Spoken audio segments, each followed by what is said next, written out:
안녕하세요. 이철재 회계사입니다. 이번 강의는 법인의 특수관계에 대한 업무간 가직금에 대한 세무 처리에 대한 강의입니다. 법인이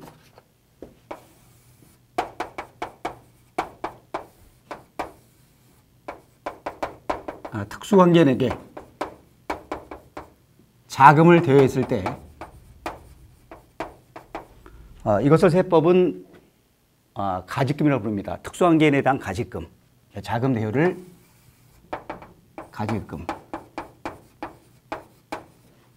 이런 가직금에 대해서는 먼저 이자를 적정히 받았냐를 따집니다.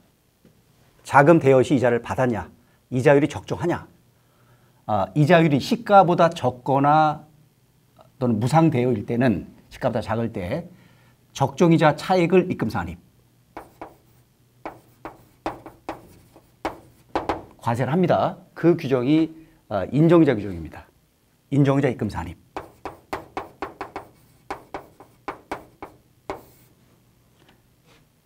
또 이 자금 대여가 업무와 무관하다.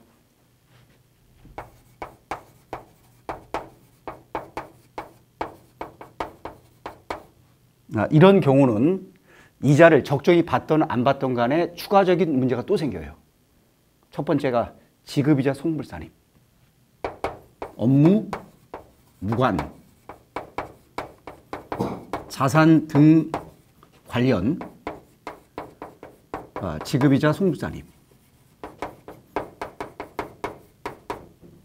두 번째 문제는 업무 무관 가직금에 대한 대손 충당금 설정 시 채권서 제외합니다. 대손 충당금 설정 대상서 제외.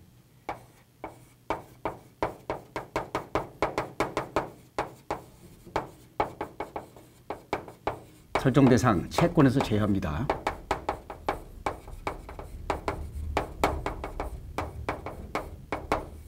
그러면 대손 충당금 한도가 작아져서 불이익을 당합니다.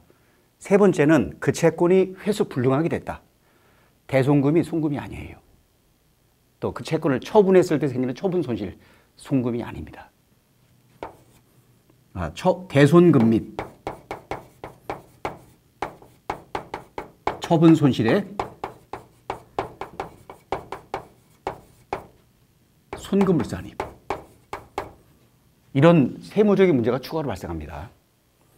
단 주의하실 점은 인정이자 입금산입은 업무와 관련되든 무관하든 다 적용합니다. 이건 이자가 적정하지 않을 때 적용하는 규정이죠. 이 세 가지는 업무 무관한 경우만 적용하는 규정입니다. 따라서 업무 무관 자금 대여가 있으면 특수관계에 대해서 이 네 가지 문제가 다 생기죠.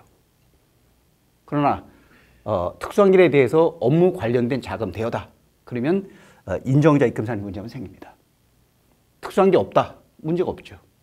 그러나 특수관계인에 대한 대여가 문제니까. 또 하나 외국 자회사 등의 대여, 외국과 거래, 국제거래. 국제거래는 인정이자 입금산입 규정을 적용하지 않습니다. 그 대신에 국조법에 보시면 이전격의 세제라는 규정이 있어요. 그래서 국의 특수관계인과 거래는 국조법을 적용합니다. 이거 적용하지 않고 국조법 적용. 국제거래.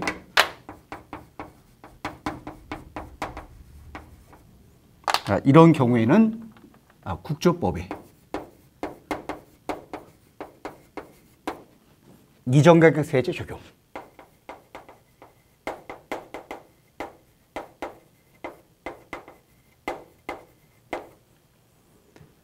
자, 그럼 절점할 것은 법인세법의 인정이자 입금산입입니다. 자, 이것부터 설명드리겠습니다. 이 규정은 법인세법의 부당행위계산 부인 규정에 있는 내용입니다. 자, 그럼 어떤 경우에 인정이자 입금산입하냐? 첫 조건, 법인이 누구에게? 특수관계인에게. 자금을 어떻게 했을 때요? 대여했을 때. 자금 대여가 적정한 이자율보다도 적게 이자를 받게 되면 무상이나 저율대여죠. 그러면 적정이자 차익만큼을 입금산입하는 규정입니다. 그럼 첫째는 상대가 누구죠? 특수관계. 두 번째, 뭐가 있어야죠? 금전대여. 세 번째, 이자율이 어때야죠? 저율이나 무상이 돼야죠. 적정이자로 돼야 하면 인정이자 문제는 없는 겁니다. 또 특수한 게 없는 사람이에요? 문제 없죠. 금전 대여가 아닙니까? 이런 문제 안 생깁니다. 그럼 제일 처음 할 것은 법인의 특수한 계열이 누구냐? 네, 법인세법에 딱 열거돼 있어요. 법인세법 시행령 2조에 쫙 열거돼 있습니다. 첫 번째는 법인의 실질 지배자.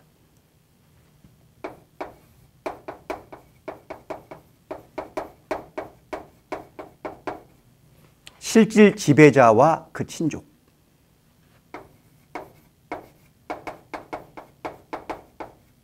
이게 특수한 게 첫 번째입니다. 그럼 실질 지배자가 누구냐? 법인의 주주가 아니에요. 그런데 법인의 임원을 임명하거나 면직할 권한이 있어요. 첫째, 임원의 임명권 행사. 두 번째, 법인의 사업 방침을 결정하는 등의 법인 경영에 대해서 사실상 영향력을 행사한 사람이 있다. 바로 그 사람이 실질 지배자입니다. 또 상법에 보시면 이사로 보는 자들이 나옵니다. 상법에 거기에 해당되는 사람들. 그런 사람들은 법인의 실질 지배자로서 법인과 특수관계입니다. 뿐만 아니고 그 사람의 친족까지도 특수관계예요. 그럼 친족이 누구냐? 친족의 범위는 아버지 쪽 혈족 있죠? 부결 쪽, 어머니 쪽 있죠? 모결 쪽, 다 육촌까지입니다. 그 사람의 육촌까지가 법인과 특수관계예요. 육촌이면 뭐 옛날에는 뭐 그리 먼 친척은 아니었습니다. 요즘에는 이제 가족이 이제 세분화되면서 육촌이면은 1년에 한 번 만날까 말까? 몇 년에 한 번 만날까 말까 그런 경우도 있습니다. 그래서 사실 육촌인 경우에는 사실은 그리 가까운 사이도 있지만 가깝지 않은 사이도 사실 있습니다. 근데 어떤 현행 법상은 육촌까지예요.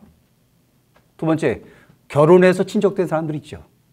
예를 들어서 처가 쪽 또는 뭐 우리 친척과 혈족과 결혼한 사람들, 뭐 고모부 이런 사람들, 이모부. 우리 고모나 이모는 다 혈족이죠. 그러나 고모부와 이모부는 우리 고모나 이모랑 결혼함으로써 친척이 된 사람이죠. 이런 인척관계의 사람은 사촌까지가 특수관계예요. 사촌. 사촌 이내 인척. 그리고 배우자. 특수관계입니다. 또 배우자는 사실혼관계 포함입니다. 그리고 친상자로서 친양자 입양된 사람과 그 배우자 및 직계비속들. 그러니까 애를 낳는데 애가 어린 나이인데 부모가 이혼하게 된 거예요. 그래서 그 여자 쪽에서 애를 키우자는 거야. 엄마가. 그래서 이혼했어요. 근데 이 엄마가 재혼한 거예요. 그러면 그 애 재혼한 아빠하고 애 성이 다르게 되면 사람들이 재혼 가정인 걸 다 알게 됩니다. 그래서 보통 애가 자라날 때 좀 약간 영향을 받는 경우가 있죠. 그래서 이 어린 애를 새아빠가 입양을 하면, 친양자 입양하면 얘 성이 새아빠 성으로 바뀌어요. 원래 기존 아빠가 원래 그 친아빠가 있지만 그와 관계는 다 끝납니다. 끝나고 새아빠의 자녀가 되는 거예요. 이게 친양자 입양입니다. 그래서 친양자 입양을 하면 사실은 이 친아빠라는 완전히 관계가 끝납니다. 끝나지만 여전히 친아빠는 자기 아들이라고 생각해요. 자기 딸이라고 생각하고. 또 애가 친아빠를 있다는 걸 알게 되면 또 결혼할 때 또 찾아오기도 하죠. 그래서 법적 관계 끝났지만 여전히 그 애와 그리고 그 애의 배우자, 며느리나 사위죠. 또 그 애의 직계비속은 친아빠와 특수관계입니다. 이렇게 친족관계는 세법상 4가지가 있어요. 육촌이 혈족, 사촌이 인척, 배우자, 그리고 친생자로서 다른 사람에게 친양자 입양된 애, 그 애의 배우자, 그리고 직계비속들. 자, 두 번째, 우리 회사의 주주들입니다. 주주. 우리 법인의 주주, 출자자들. 우리 법인 출자자는 우리 법인과 특수관계예요. 다만 소액주주 제외.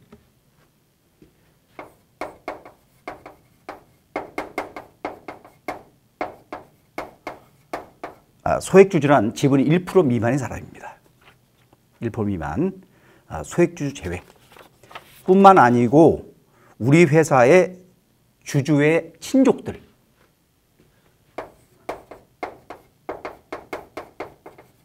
주주의 친족들도 우리 법인과 특수관계예요. 그럼 소액주주는 주식이 얼마라고요? 1% 미만의 사람입니다. 다만 지배주주와 특수관계인 사람은 소액주주가 아니에요.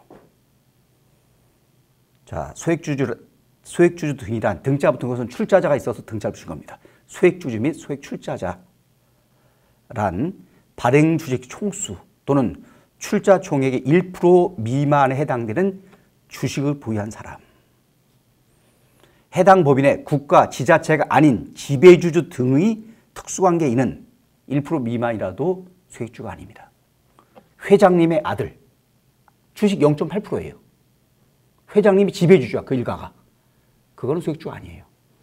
회장님 일가입니다. 따라서 지배주주와 특수관계인 사람은 1% 미만이라도 소액주가 아닙니다. 세 번째, 우리 회사의 임직원.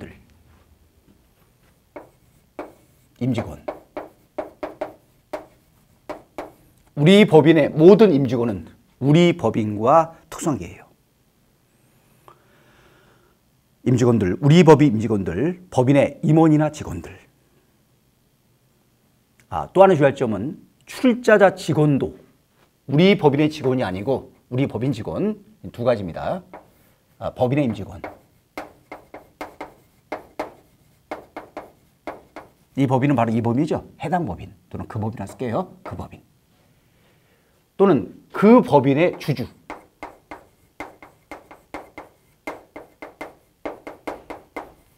주주의 임직원들. 우리 법인과 특수관계입니다. 단 주의하실 점은 이 주주의 개념 안에 주의할 점은 이 주주에 따라서 임직원 범위가 달라져요. 이 주주가 영리법인 주주면 영리법인에 근무하는 임원들만 우리 법인과 특수관계입니다. 주주가 비영리법인이면 거기에 근무하는 이사나 설립자만 우리 법인과 특수관계예요. 일반 직원은 아닙니다. 그러나 주주가 개인주주면 우리 법인 하고 특수관계는 그 개인주주가 운영하는 사업체에 근무하는 개인사업체인 거죠. 모든 직원들 우리와 특수관계자입니다. 따라서 주주의 성격에 따라서 주주 직원의 범위가 달라집니다. 법인이면 임원이나 이사 정도 돼야 돼요. 일반 직원은 아닙니다. 그러나 개인 주주일 때는 모든 직원이에요. 또 하나 생계 유지자.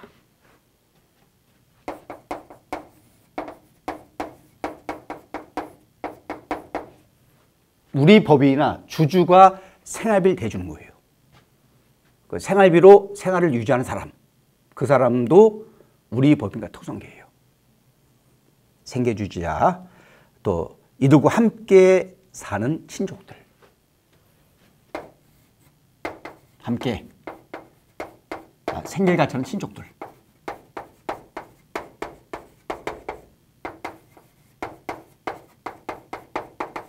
우리가 특수관계입니다. 자, 네 번째입니다. 이제 네 번째. 1차 지배법인.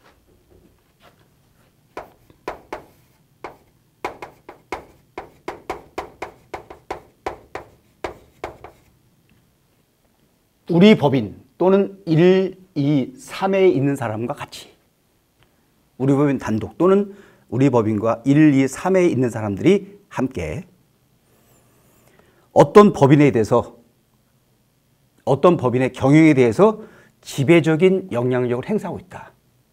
그 법인은 우리 법인과 특수관계입니다. 자, 그 지배적 영향 행사라는 개념은 영리법인일 때는 출자 지분의 30% 이상을 보유하고 있는 경우 첫 번째. 두 번째, 실질 지배관계입니다. 임원의 임명권 행사, 사업방식 결정 등에 대해서 사실상 영향력을 행사하고 있다. 그 두 가지 경우예요. 영리법인은. 비영리법인일 때는 이사의 과반수일 때. 그러니까 예를 들어서 우리 법인이 있고 우리 법인에 임직원들이 있죠. 주주가 있고 그들이 어떤 비영리법인의 이사의 과반수가 되는 거예요. 그 비영리법인과 우리는 특수관계입니다.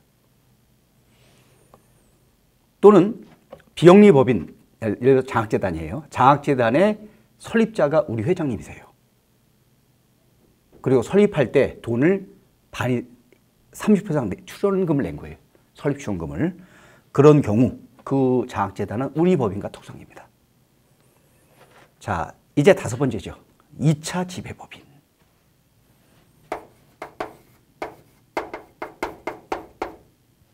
우리 법인 단독 또는 1에서 4번까지 있는 그런 관계 있는 사람들이, 법인들이 어떤 다른 법인의 경영에 대해서 사실상 지배적 영향을 행사하고 있다. 그런 경우 우리 법인과 그 5번에 있는 법인 특수관계입니다. 자, 여섯 번째. 우리 법인을 누가 지배를 하고 있는 거예요. 어떤 법인이 30% 이상 출자. 이 법인에 어떤 법인 또는 개인이 30% 이상 출자했다. 여섯 번째죠.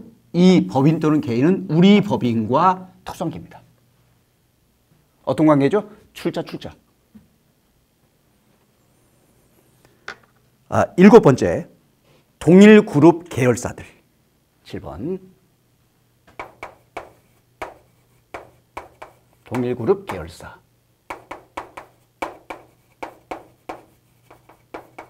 계열사 임원들.